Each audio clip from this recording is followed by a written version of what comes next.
Okay, we're going to set up a bobbin and how to fill the bobbin for the sewing machine. So we're going to use between these two things, spools. We're going to move this spool because this is on the heavier duty thread, so we only have one spool. So we're going to take this thread and we're going to take it off of this spool and unthread the machine. And then after this, we're going to show you how to thread the machine. So first we're going to go through this hole here, and then we go through this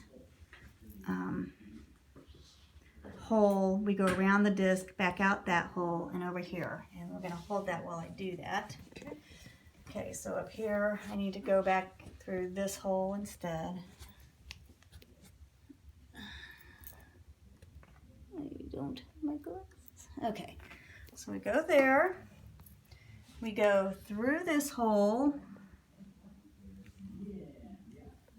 We're going to go through this tension disc between the two discs. We're going to hold both sides of the thread so that we pull it tight. We're going to come back up through the same hole.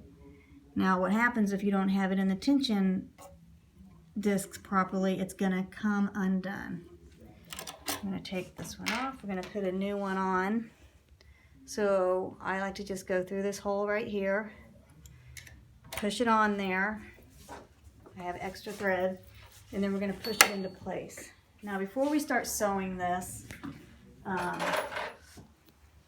what I'm going to do is I'm going to take this needle out, because the needle is going to go up and down as it fills, and because this needle is such a big heavy needle, I'm afraid it'll break. I wouldn't do this on the other machine, but on this machine I am.